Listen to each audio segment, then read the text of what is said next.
Alrighty, everybody. Well, shall we launch in now?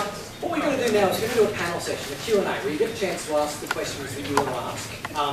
If anybody wants to leap in now, shall we reintroduce everybody that's here? We've got Blake on the left from Professionals Australia. We've got Wahib from Evolve. I was right. Evolve. I suddenly said, what have I done wrong? We've got Matthew Callington. Matthew Wilkinson from Callington. Do I trip over my words a lot? Goodness gracious. So from industry, we've got Scott Colbourne from ALS, Commercial Analytical, and we've got Andrew Jones from Foundry IP, so consulting and IP law. So what we have is a perfect spread of representation from across the scientific industries. Now, everyone here, possibly not Blake, has a scientific degree, right? Environmental science. Awesome. There you go. Not very good at it. Now, this is one of the points I would make right up front. What you've learned at university is a language. You have actually not learned any useful skills yet. You're going to go out into the world and you're going to take that language that you've learned and learn what you need to know. I know it's crushing. Everything you've done. But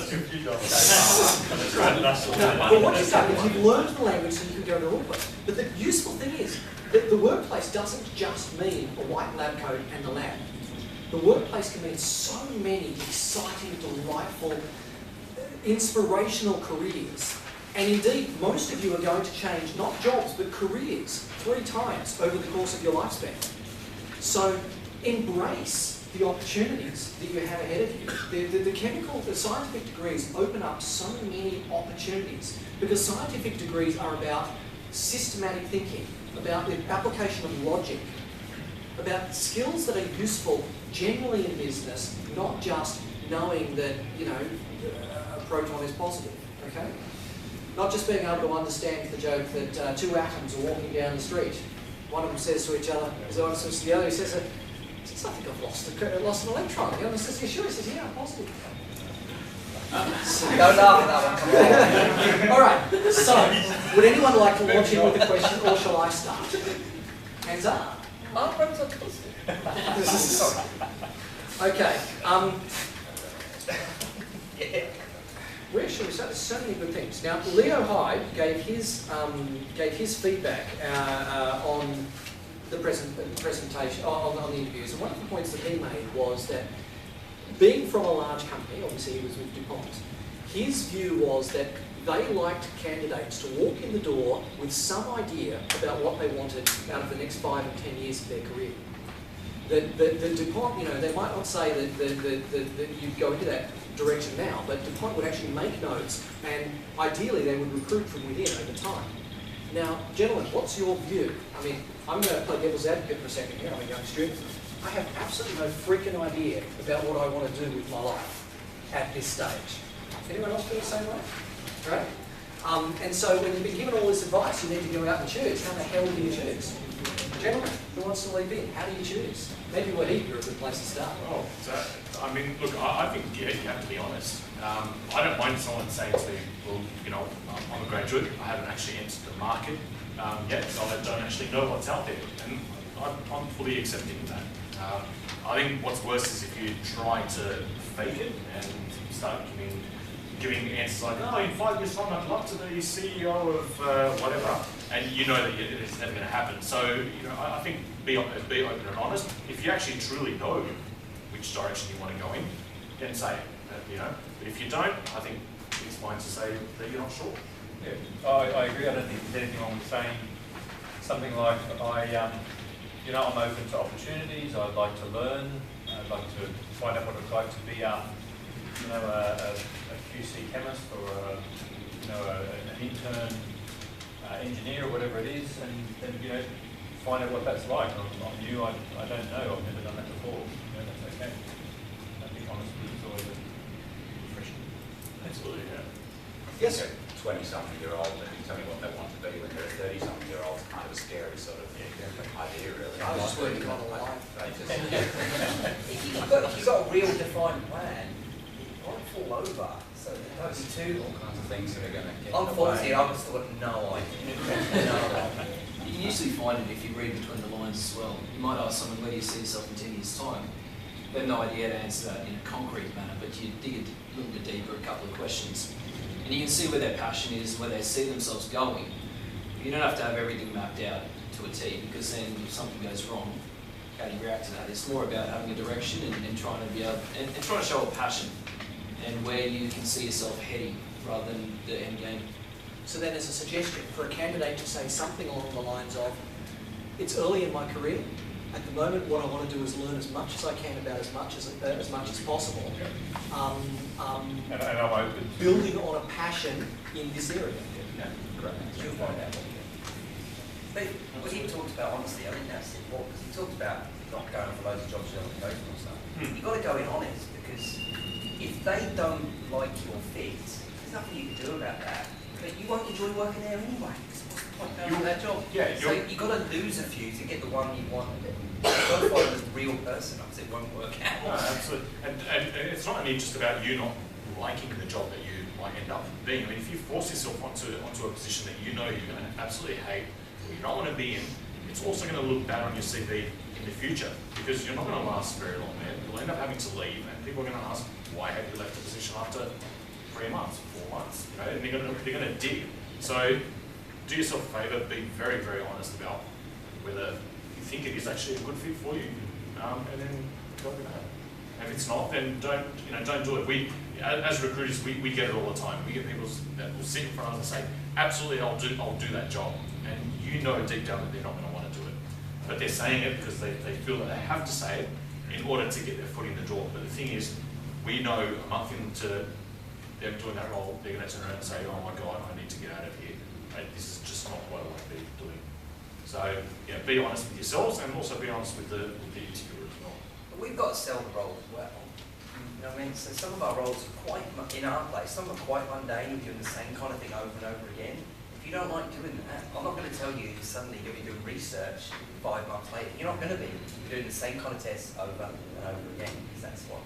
So if that's not for you, don't come and try and work it, because it won't work out. Yeah, no one's Well, I will actually say, I don't know whether it was in the job ad, somebody can tell me, but I usually say in the job ad, there will be some mundane parts to this job. Repetitive tasks, yeah. It's been, that Was it in the job see ad? that.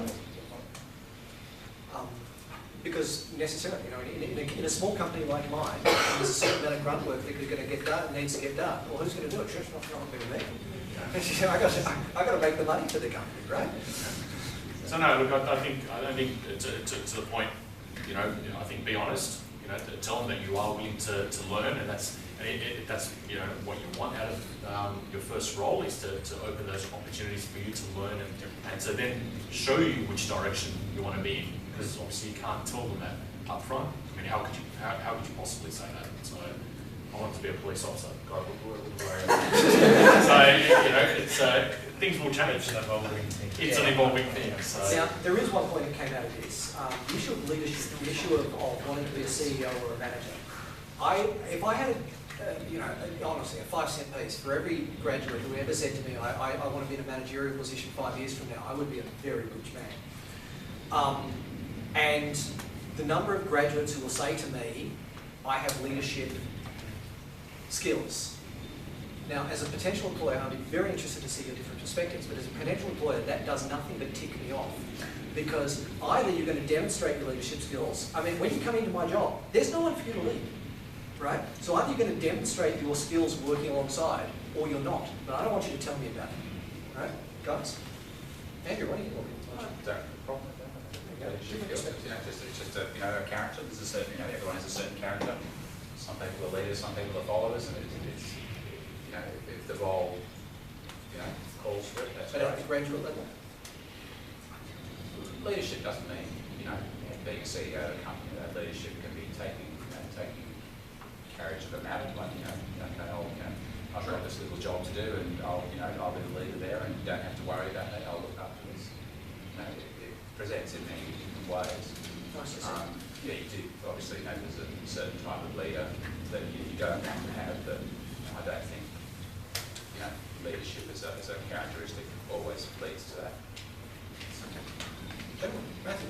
Yeah, I think what I'm looking for, if somebody's interviewing someone for a position at a certain level, there's going to be a certain amount of mundane work, or it's a role that is going to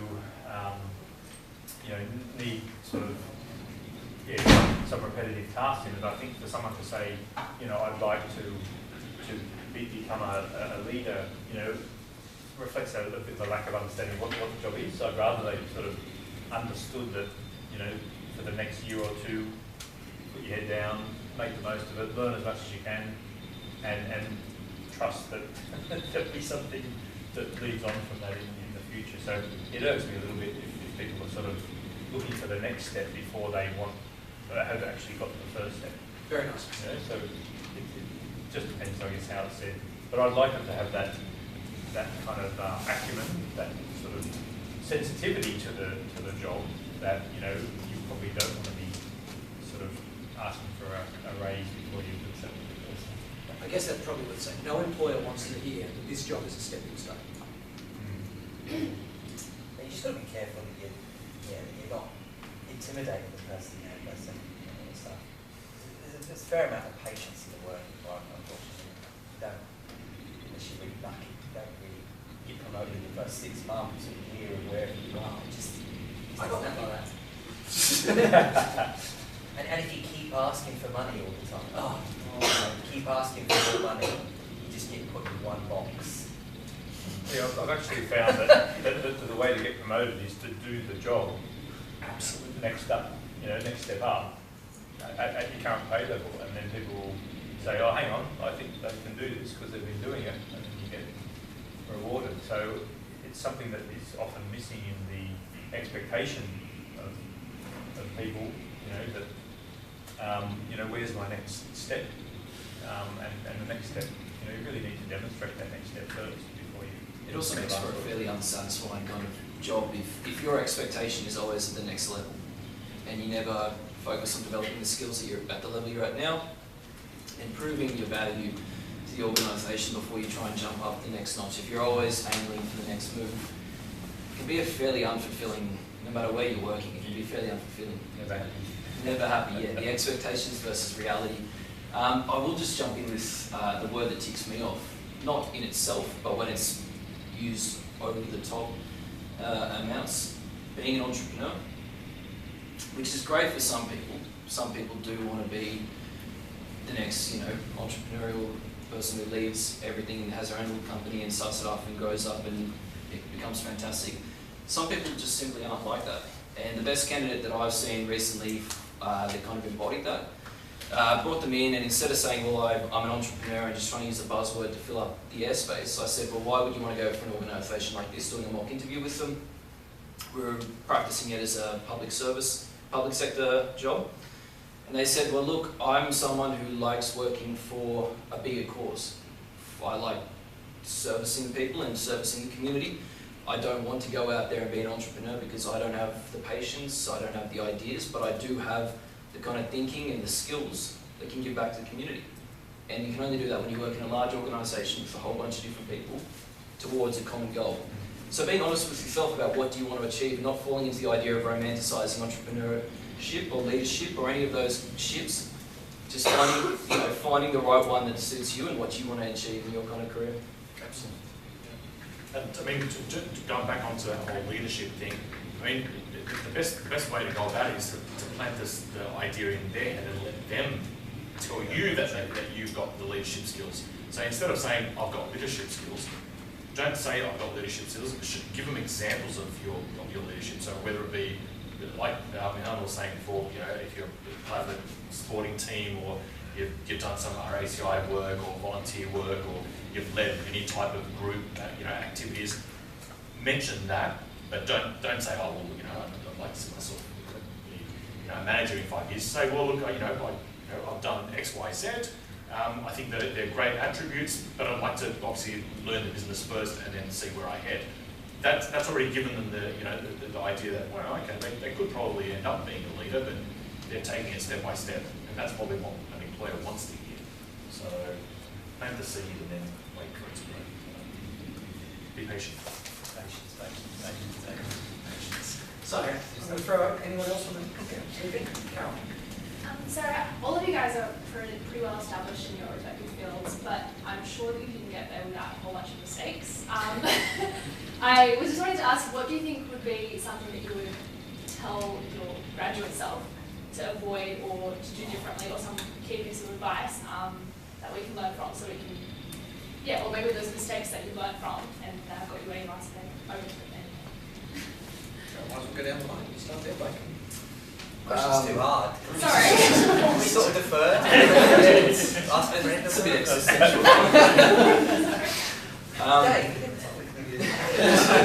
I got the answer.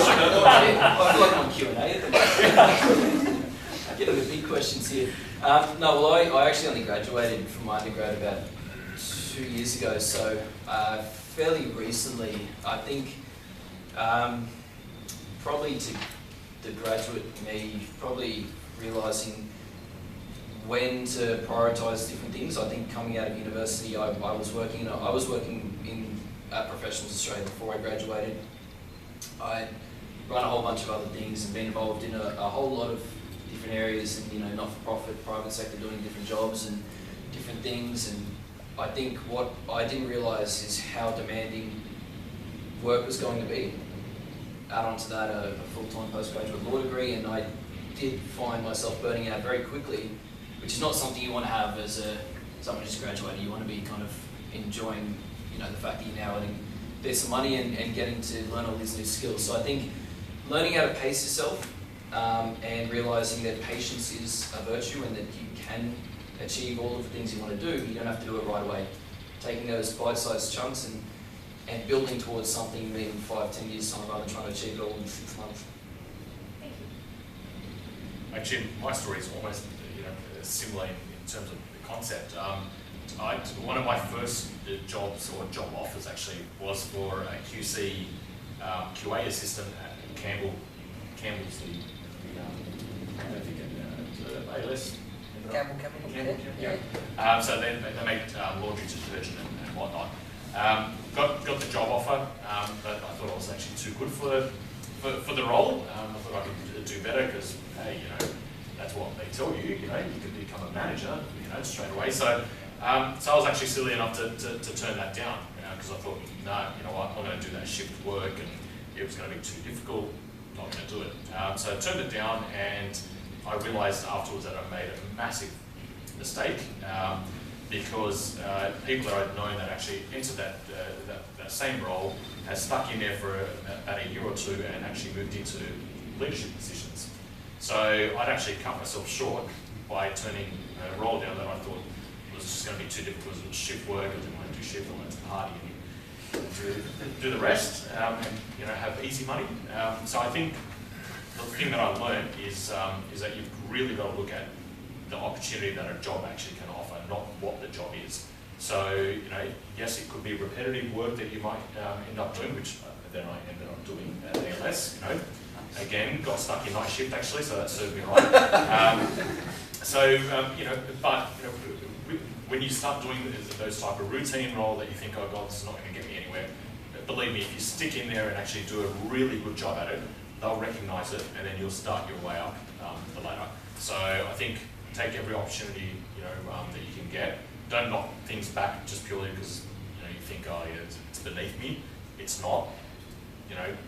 The mundane work can actually really pay off. So that's my story.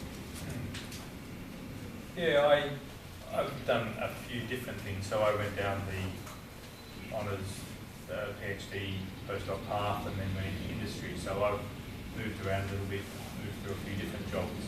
For me, the decision or the sort of second guessing is always when to stay, when to leave. Is the new opportunity something that is the right thing to chase, or is it stick it out of the current place or the existing one? So my advice, sort of reflecting on all of that, would be to really assess yourself, really try and get to know yourself and what your strength is, what's the thing that's going to differentiate you from all the other graduates, all the other people who may work in the same sort of industry, and really try and make yourself unique and develop those skills. because that'll give you a path that only you can follow, and that's where your value is most rewarding. So. Problem with mine's, I can think of an example, but it doesn't paint a very good picture on me. So, I've got one. yeah, I know, so we've got to go ahead now. So, in terms of in the lab, I used to do method development, like kind of GC and HPLC and stuff like that. So all the mistakes I made in the lab were actually good mistakes, because all of them, I didn't learn anything when it worked. I only learned some when it broke. And you had the ability to fix it. But a couple of times I went to fix stuff and just spent too long before I went and asked someone. And to make sure we're keeping on track and go down a blind alley. But you do need to go to someone with, don't go to someone who goes broken. Because I did that at the start. And they like look at this and go, well, you put a lot of effort in to think about what the problem is in you. So, but don't also spend 3 weeks trying to fix it and then come back and go, I spent 3 weeks and then go, well, that's a good shitty time, isn't it? So, but the worst one for me is really that I don't think I took it seriously enough my first role. I was lucky to get my first role. A bit of a fluke, really, through a network maybe. The interview wasn't that hard. I knew what the question was going to be because someone had told me, so I prepped for the one question he always asked. So I fluked that, and then I just didn't take it seriously enough. So I used to go out too late, used to come to work, maybe a bit hungover, a bit drunk. And I got it ticking off from my manager. He should have given me a proper warning, he didn't. But it worked to make me take it a bit more seriously. And then work hard and do stuff for free. So work, do the other stuff, and then you either get promoted or get recognised where you are, or you take all those skills and use them somewhere else. It's never wasted time. I think. But yeah, nothing wrong with going out drinking, but maybe not all the time.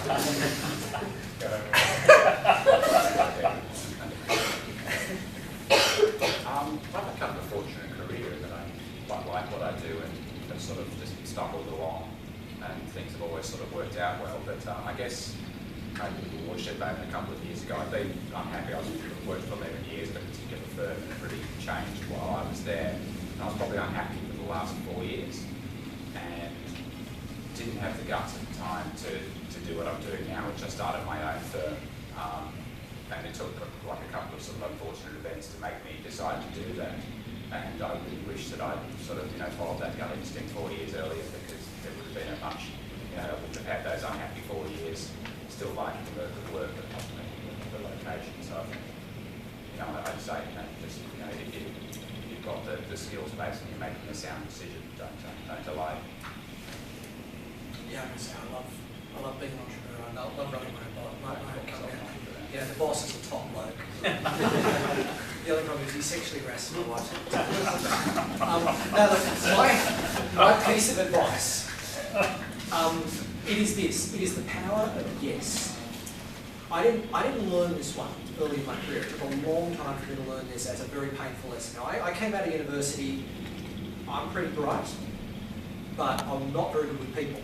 And I was a prickly son of a gun, and I didn't hit the workplace pool with a dive. I hit it with an almighty splash. It took a long time to fit me into the workplace, and I was just incredibly fortunate that my company was willing to put up with my difficulties for the benefits that I could offer, because I'm smart.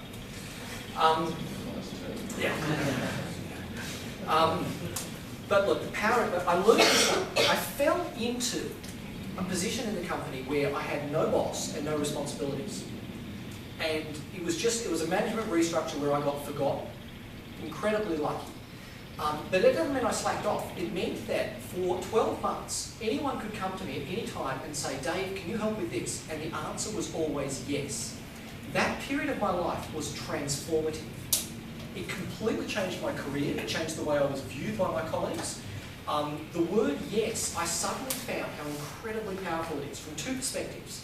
Firstly, that any time they said to me, can you help? And the answer was yes, I got to learn a new skill. I got to take on new responsibilities. And the reason I lost that job was because I was very quickly promoted, massively beyond my capabilities, right?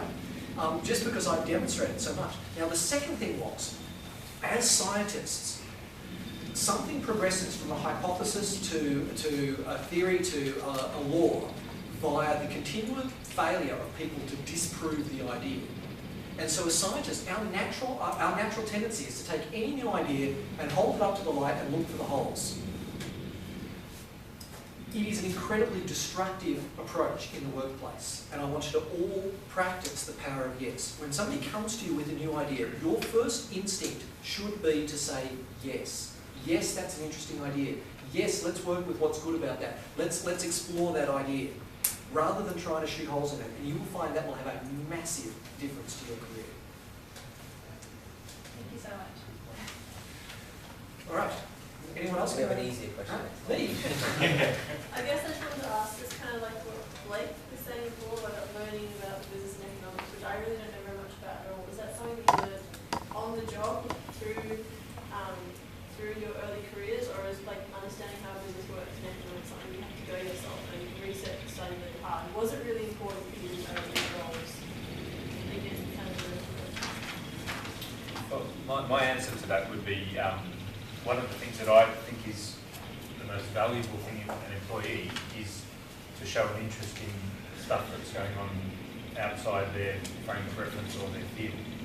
You know, if you've got someone who's working in the lab but they want to know how the product's made in the factory, or they want to know how the product is sold, or what attribute it needs to do to be improved, that's fantastic. And the business part of working can come through interaction with the sales team. You know, the business survives because it sells product. It's important to remember that. Be interested in what is going on beyond what you're doing. Just because you're a scientist doesn't mean you can't learn how the product is sold or how the product is applied. In fact, that's where a lot of your value will come in interacting with the other groups, in getting that scientific message out to the other groups, the other teams. You know, be part of all the teams. Learn about the company, because that interface and that kind of blend of knowledge is where your value can be really improved and recognised. I mean, I'll be brutally honest. I'll be an honest one. You might not have that opportunity at certain points. There's going to be times where you're going to be working in a lab and you're going to stay there. Unfortunately, you're not going to have that opportunity to understand the business side of of that lab, whatever it may be, and that's going to be employer dependent. So if your boss is one of those bosses that loves to give out knowledge and wants their staff to succeed, then they might be open to actually teaching you the ins and outs of the rest of the business. A lot of the time they might not have time or the patience to do that, so you're not going to get that opportunity. So it really depends. If you do have that opportunity to learn from your manager or your supervisor, then absolutely go for it.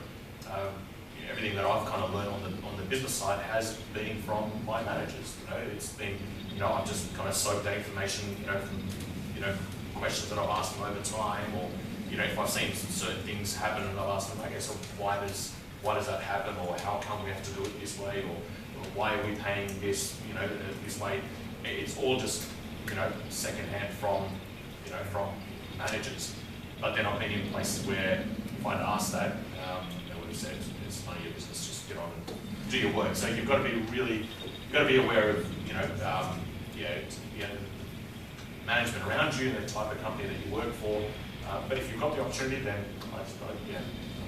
Would you say, like this manager who doesn't want to train in those other areas, would they ever object to their person trying to understand what are the drivers of the value of the job that they are doing? So for instance, if their job is just an analytical job, there's still the time spent, the maintenance requirements, the various other drivers of what makes that job perform well for the company. And I would find it hard to imagine there's any manager who would disapprove of the employee learning their job well, learning the context of their job well. Look, most will won't object to that, but there are going to be certain circumstances where they will, and I think that's just down to the person. But I always say ask anyway. Ask questions of why things happen, how it happens, So if you're working in manufacturing, so how do we produce the product? What happens after the results into the limb system? Where does it go? Who does what with it? Who's looking at those results?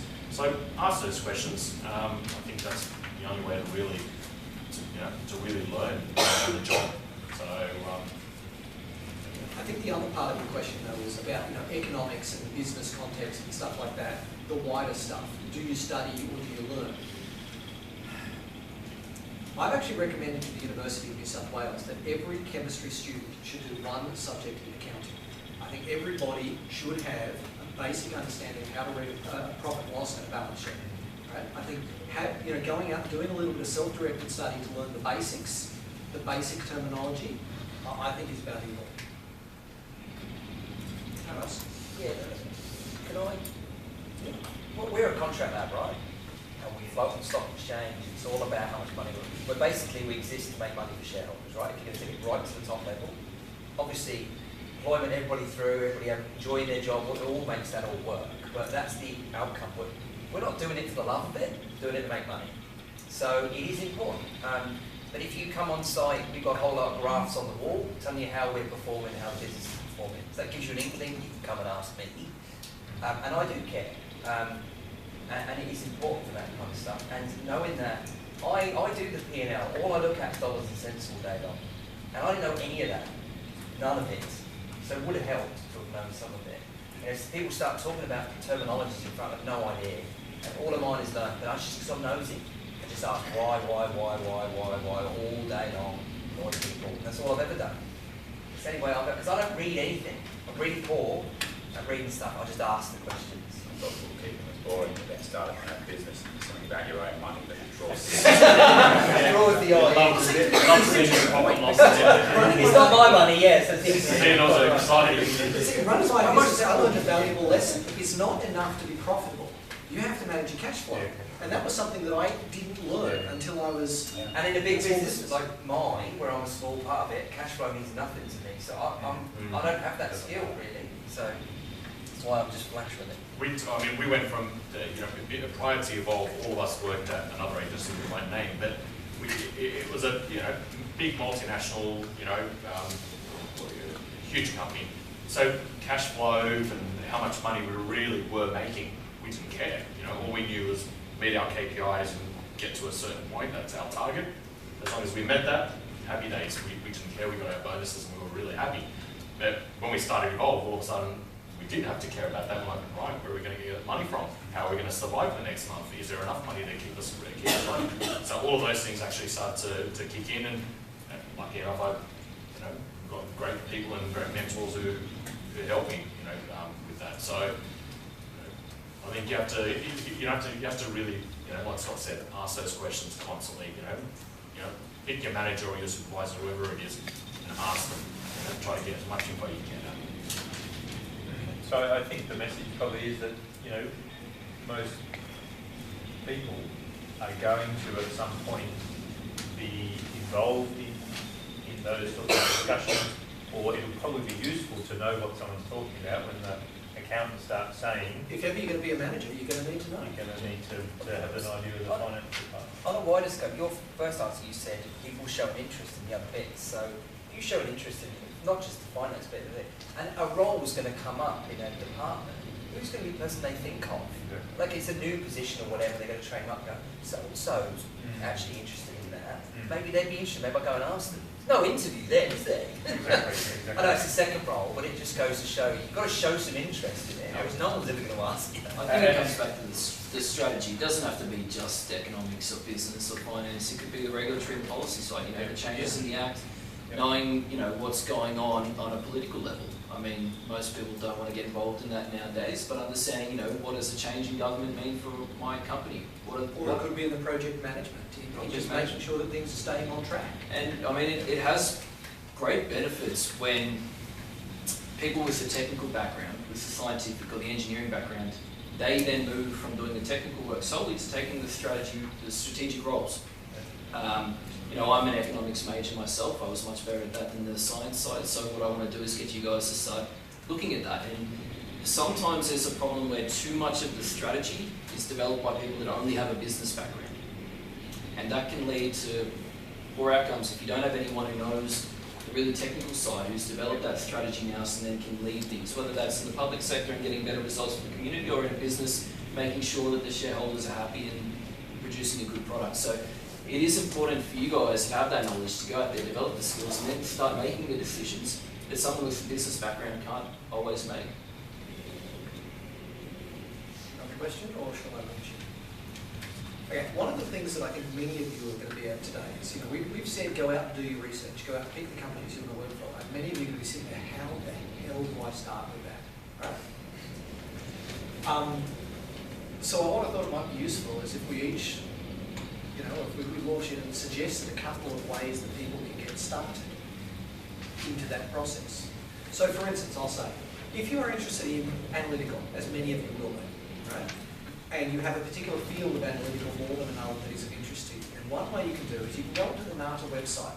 You go through the NATA website, you look at the list of companies that have NATA accreditation, the National Association of Testing Authorities, and you pick a few of them that sound interesting. You do your research, then you use your network to find somewhere and try and find a back door into those half dozen target companies. Right? That's one strategy. Guys, launch it. Joel, just to add on top of that, you don't even need to find a back door because the NATA website also usually it has the lab manager's name, contact details, My email address is on there. him. So it's already got a contact person in there. So it actually is one of the best. That's actually really good because you can just put in the name of a laboratory or name of a test and it will just come up there. As the whole scope of tests they do. So like, do they test food, water, soil, do they test whatever? It just says everything about them. So instrumentation. You even can research your client for that if they've got NATA accreditation. The only thing I would say is I would always go for a warm contact than a cold contact, if I can. So I use my network to find, you've got your name, you've got Scott Colbourne. Now use your network to find who knows Scott Colbourne, or who knows someone who would know Scott Colbourne. Who can I use to get my link there and go in warm? Okay. Anybody interested in the pharmaceutical industry at all? So the TGA, Just a few. not that high up, is it? Everybody heard of the TGA? Yes. Know who they are? The TGA website lists every single manufacturer. When I say manufacturer, that includes labs and everybody just listed. So you don't really get a contact through that, but you can actually just go in. They've got a e-biz part of their website, and you can just look them all up. You can scan through them all. You can even open up their license. It tells you what they do, whether they manufacture or test or whatever. So they're all in there. Food's a bit harder because they're not listed really. It's a bigger pool, but farmers easy. And veterinary's the same. They're all listed as well on the APVMA's website. So at least all listed. The professional association list their members. So so you can pick a professional association of a field of interest. It doesn't have to be your single field of interest, but you can pick a field of interest, go to the professional assation, and start looking at members. Yeah, as a shameless plug, chemists make great IT professionals. If you want to branch out from science, come to Professionals Australia, got all the STEM industries if you want to have a look through that and decide that maybe you're going to broaden your view about where you might go. So sorry about the plug. You're invited here. You're allowed. you're not being paid. Other suggestions? Otherwise, Anna's got a question. It's also the most obvious that people tend to overlook it is Seek. Jump onto the job boards and have a look because even expired ads still come up in search results. They might not come up, once you click on them. But the search results will still come up, so at least we'll give you some basic info of company name and what they've advertised in the last year or two. So that's also a good one. But I think NATA is probably the best. That's what I used when. Yeah, no, that's really good. Yeah. There is also a website, and I forget the name of it right now, but it's in the Understanding the Job Market presentation. Where you can actually go and research particular employers, previous employees. It's sort of like a like a true local, a trip advisor for companies. Yeah. Better check it out on there.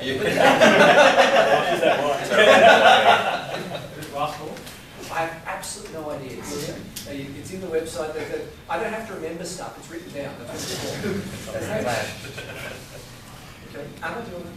When you were talking about, so you went on the NATA website and you can get access to people. and you said took LinkedIn and connecting with people, and then what? Like, so you found Scott in Colbourne, and then You find someone you know who knows them, or someone you know who knows someone who knows. I mean, that's the great thing about LinkedIn. It'll say you are four people separated between the person you want and the person you are, and it'll tell you which four they are. So you go to your nearest one who knows you and say, can you give me an introduction to that person? And then you go to that person and say, can you give me an introduction to that person? You get all the way down the line to the one you want to talk to. okay. Well, as your network grows, it becomes easier because you end up having secondary connections, which means you can directly invite them. With LinkedIn, always personalise your invite. I hate nothing more than saying, you know, such and such wants to join your LinkedIn network. I don't know who such and such is. Yeah. And I don't accept their role. I don't accept them either. If I haven't known them and done But business if you with said, them, hi, saw you at the young chemistry event today, you know, like to join the network, straight away you're in, there's no question about it. But if it just came through, you know, your name, maybe your face, depending on what security I've got, I won't accept it. So always some sort of personal thing. Now, on this topic, I was asked during the networking time, how do I set up a LinkedIn profile? Scott has some information about that, a four-part thing. So we'll actually, through the YCG, we'll make that available.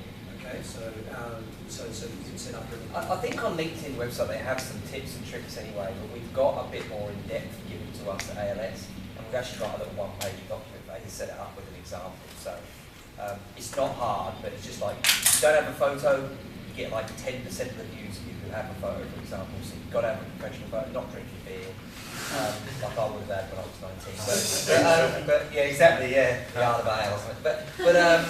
But yeah, there's a few tips and tricks that are in there that just slightly separate you out from the rest. But like the question about approaching, in reality, the problem is that if you just send me an email, I don't know who you are, and you're asking for a job, I'm probably not even going to respond, I'm probably going to delete it.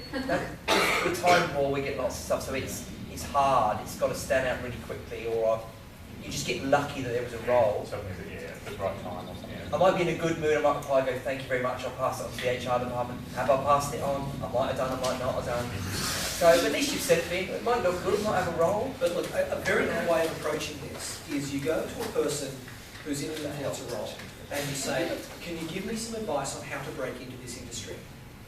Because if you say, have you got a job, and the answer is no, that's the end of your conversation. If you say, can you give me some advice, and we've talked before about how people love to talk, so they're more likely to respond, they're more likely, I mean, you'll never get a 100% success rate, but you're more likely to get a response, they're more likely to keep you in mind, to refer you to other people, and that might be how you get it through, right? So you don't go with your hand out to say, can you give me a job, but you do say, can you give me the benefit of your wisdom. And never lead with an email. The email is not the first thing you do.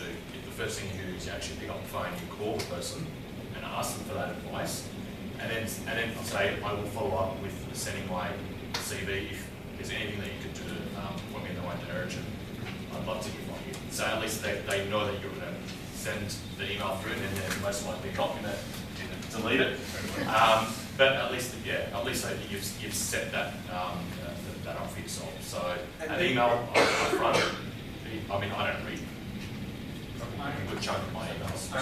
People kind of offended or like they don't have time. Look, they won't have the time. They are going to be, quite, look, I've got to get off the phone. But it's just, you've got to lead with the right conversation. Just say, look, I know that you're really busy. I'm not going to keep you on the phone for very long. I just wanted to introduce myself. Blah, blah, blah. Yeah. They're not going to just hang up. Particularly if you can say, this person suggested I call you. Yeah. I mean, that's even better if there is a reason for calling. But if you're going to do it cold, but it's someone that you really want to get in touch with, pick up the phone. Because to be honest, these days, people actually calling people is very rare now. Yeah. I don't get letters anymore. Do you know what I had last time I advertised a email. position? I had somebody send me a text, not an application, a text that said, look me up on LinkedIn, I'm interested in the position. And I responded, send me an application or get stuffed. Yeah. Right? It's like you can go to the extreme where if you're too, I know that I'm going to annoy them, then you'll never show up. It's just like a letter. when you get letters these days, it's actually like, oh wow, this must be important. I'm actually getting a big letter. There's something here. Exactly. Overdue notice. So yeah. So look, I think don't be scared. Pick up the phone, give them a call. If they're going to be busy and they're going to say, yeah, sorry, I'm really busy, so be it. I think nonsense is easy, right? You know, if you're a salesperson, you just do cold calling, complete cold calling. What is it? 1 out of 200, I think, it works, something like that. What I do every day. So you've got to be. That's why I don't work in that field. So it's just if you can be demanded. I think if you don't have the right personality for it, it doesn't work. But yeah, the email's the easy option out, and we all know it's the easy option out. If you didn't want to speak to someone in person, I wrote an email instead, so we don't put the effort in. So the phone call might be hard, but yeah, generally it's easy to get that warm introduction. So I assume that like calling person straight up just be a bit weird. No, that's fine, and that's probably why it's better than it's a bit rare. But yeah, if you the person that, say you have an interview, right, and you phone me, and then you phone me a day later, and you phone me a day later, I'm never going to ignore you now. Yeah. Just whoa, what's going on here? But yeah, that opening one. But the other thing is, it might be a bit of a generational thing. You know, I know, like, I've got kids who are sort of teenagers, and I encourage them to speak to each other by actually picking up the phone and talking.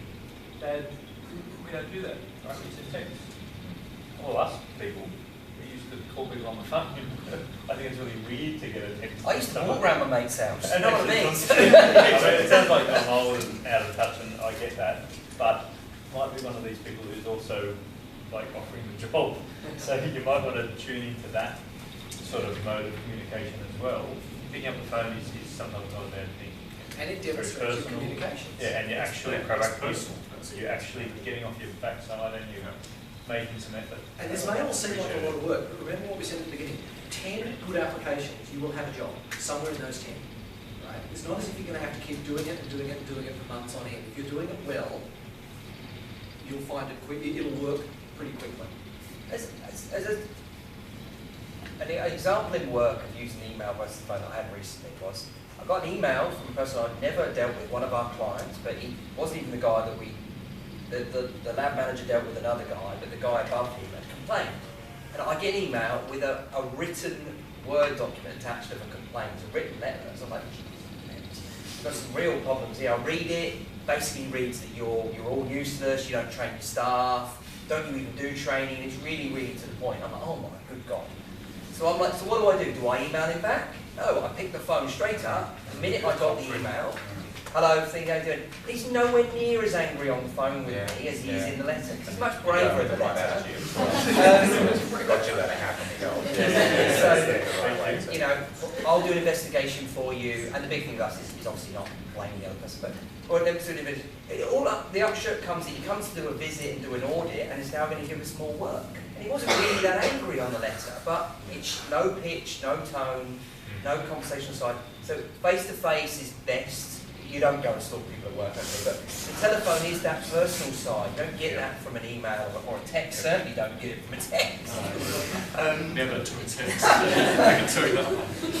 Now we're coming up on the hour, so we're going to have to wrap up pretty shortly. Do you guys have any final comments that you'd like to make to the students? Yeah. You know the notes. I mean, I just can't get over the notes thing you mentioned before about the interview, bringing notes for the interview, because he said it, and I sat there and I went. No, of course I wouldn't be offended. I can't recall ever in my life seeing anybody bring notes into an interview, ever. So does anybody do it? They bring their CV in or something, but it's not notes. It's rare. Well, I've come across a few people who've said, oh look, I've actually written down some questions that I wanted to bring up, or because they feel that they might, in the nervousness, forget. But that's fine. But it's fine. I don't think as long as you're not sitting there reading everything from your pad or never looking up at the person, then that's a completely different story. But if you've got some genuine questions that you'd like to ask, or or something that you'd like to find out, I don't think there's any more jotting something down. But I think they'll go beyond that. I mean, you can document your research and say, I see the company did 173 million of turnover last year, and in your annual report, these were the challenges that you listed. Like you can have all that stuff written in front of you. Yeah, they're not going to expect you to remember everything about the company, so if you've got some stuff written down, I don't think that's a bad thing. You still researched it, you still, wrote it down, so. When you do enough interviews where you get those ones that come in and you say, well, what do you know about us? And they say, well, once I get the job, I'll do a lot of research. Once you get enough of them, you're more than happy for someone to come in over and You've go, prepared. Yeah. Absolutely. I'm a very quick learner, I will learn everything about it. yeah. So, All right, and any final questions before we wrap up? All right. Well then, I'd like to thank all of our mentors.